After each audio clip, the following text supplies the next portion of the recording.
नया Pakistan housing scheme के तहत मिलने वाला मेरा पाकिस्तान मेरा घर हाउसिंग लोन, इसके बारे में मालूमात लेने के लिए बैंक्स में जाते हैं, लेकिन बैंक्स का अमला मुकम्मल तौर पर या ठीक तरीके से रहनुमाई नहीं करता। आज की वीडियो में मैं आपको बताऊंगा कि इस हाउसिंग लोन को लेने से कबल कौन कौन से काम हैं जो आपको करने चाहिए और जिनको कर लेने के बाद आपका हाउसिंग लोन ज़रूर मंजूर होगा या आपके लिए कम से कम आसानी पैदा होगी और बैंक के चक्कर कम लगेंगे। अगर आपने इस स्कीम में अप्लाई करना है तो आपको क्या क्या करना चाहिए, इसके क्या क्या बेनिफिट्स हैं, क्या पर्क्स हैं, क्या प्रिविलेजेस हैं और क्या क्या डिसएडवांटेजेस हैं, माहाना किस्त कितनी होगी, कौन लोग अप्लाई कर सकते हैं, कौन नहीं कर सकते, एज कितनी होगी, हर सवाल का मैं आपका इस चैनल पर जवाब देता हूं। आज की वीडियो में जो मेरे सामने सवाल सब्सक्राइबर्स की जानिब से आ रहा था कि हम बैंक में जाते हैं और हमें प्रॉपरली गाइड नहीं किया जा रहा, उसकी सबसे बड़ी वजह तो ये है कि स्टेट बैंक ऑफ पाकिस्तान ने तो ट्रेनिंग्स का आगाज़ किया था, लेकिन बैंक्स के अमले की जानिब से इसे सीरियस नहीं लिया गया क्योंकि वो पहले से ही ओवरबर्डन है, इसलिए उनको मुकम्मल मालूमात मौजूद नहीं हैं। बाकायदा तौर पर मैंने जब बैंक्स को विज़िट किया, जब उनके फोकल पर्सन जिनको अपॉइंट किया जाता है, बैंक की तरफ से नॉमिनेट किया जाता है कि ये बंदा नया पाकिस्तान हाउसिंग स्कीम को डील कर रहा है, जब मैंने उनसे डिस्कशन शुरू की तो एट दी एंड उन्होंने मुझसे मेरा मोबाइल नंबर हासिल किया कि सर हमें हमारे ट्रेनर ने इतना नहीं बताया जितना आपको मालूम है। उसकी वजह यह है कि मुसलसल 6-7 माह से मैं इसी प्रोजेक्ट के मुतालिक तहकीक कर रहा हूँ, इसके बारे में नॉलेज हासिल कर रहा हूँ और आप तक अपडेट्स शेयर कर रहा हूँ। आप जब भी नया पाकिस्तान हाउसिंग स्कीम से लोन लेने के लिए जाएं तो सबसे पहले काम ये करें कि आप फैसला करें कि आप अपने प्लॉट पर मकान तामीर करना चाह रहे हैं या नया मकान ख़रीदना चाह रहे हैं। इससे कोई गर्ज नहीं कि आपके पास पहले प्लॉट मौजूद है या नहीं। अगर आप नया मकान ख़रीदना चाहते हैं तो पहले तलाश करें एक मकान जो 2019 के बाद में बना हो, यानी एक दफ़ा सिर्फ ट्रांसफ़र हुआ हो। उस मकान को आप ख़ुद देखें कि वो कितने मरला का है, उसका कवर्ड एरिया कितना है, क्योंकि हुकूमत पाकिस्तान ने, स्टेट बैंक ऑफ पाकिस्तान ने 2 कैटेगरीज़ बनाई थी कि अगर आपके पास 5 मरला तक का मकान ख़रीदना चाहते हैं और उसकी कीमत 35 लाख रुपए तक हो तो आप बैंक से रब्ता कर सकते हैं, या 6 मरला से लेकर 10 मरला तक अगर आपका मकान कोई तैयार देख रहे हैं और उसकी कीमत 65 लाख रुपए तक है तो उस सूरत में भी आप बैंक से रब्ता कर सकते हैं। हम आपको तैयार मकान ख़रीद कर देंगे। बैंक डायरेक्ट उस हाउस ओनर को पैसे देगा, आपको नहीं देगा।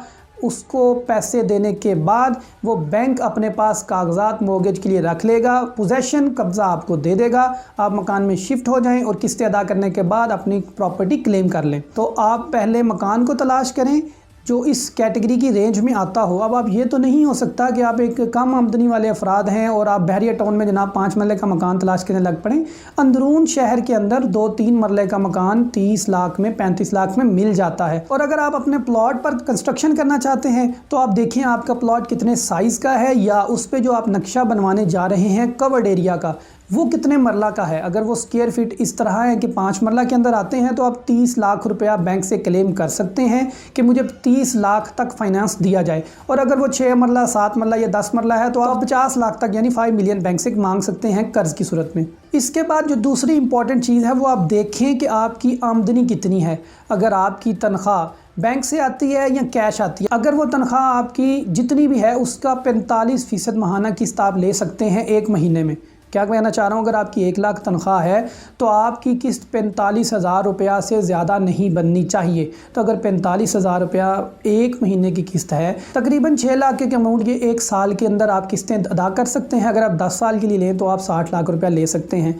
ये तरीक़ाकार है। आप देखें आपकी आमदनी अगर कम है, अगर आपकी आमदनी 50,000 रुपया है तो ऐसी सूरत में आप फ़र्ज़ किया 20,000 रुपया आपकी किस्त बनती है तो साल का आपका तकरीबन 2,40,000 बनेगा, 10 साल का 24 लाख बनेगा। आप 50 लाख नहीं ले सकते 10 साल के लिए। तो दूसरी चीज़ यह है कि आप हिसाब लगाएं कि मेरी आमदनी के हिसाब से मैं ज़्यादा से ज़्यादा कितने पैसे बैंक से ले सकता हूँ। इसका एक तरीका बैंक ने बताया है कि अगर आपकी आमदनी 25,000 रुपया तनख्वाह है तो आप 50 लाख तो क्लेम नहीं कर सकते। तो ऐसी सूरत में आप अपने फैमिली मेम्बर्स को, भाई बहन, वालदैन, मियाँ बीवी, इस तरह क्लबिंग कर सकते हैं। 4 लोग मिलकर एक दरख्वास्त जमा करवा सकते हैं, जिससे क्या होगा कि इन सब की हाउस होल्ड इनकम अब ज़्यादा हो जाएगी तो 50 लाख तक भी क्लेम कर सकते हैं। ऐसी सूरत में जितने दरख्वास्त गुजार होंगे सब उस प्रॉपर्टी में शेयर होल्डर्स होंगे जितनी जितनी उन्होंने पैसे जमा करवाए होंगे। तो आप मकान को तलाश करके जाएं, आप अपनी आमदनी के हिसाब से सोच के जाएं कि कितने पैसे आपने हासिल करने हैं। और तीसरी और इम्पॉर्टेंट बात, इस्लामिक बैंक का रुख करें इस्लामिक लोन हासिल करें और एक बैंक से मालूमात लेकर चुप करके ना बैठ जाएं। 2, 3, 4 बैंक्स का विज़िट करें, क्योंकि मैं जो मालूमात दे रहा हूँ ये 100% ऑथेंटिक हैं।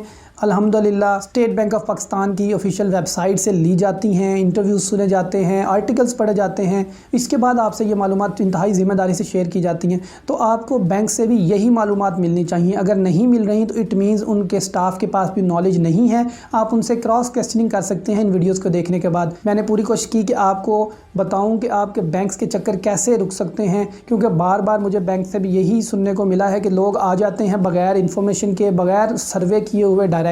तो उम्मीद करता हूँ आपको ये सवाल का जवाब मिल गया होगा। तो इजाज़त दीजिए। अल्लाह हाफ़िज़। पाकिस्तान पाइंदाबाद।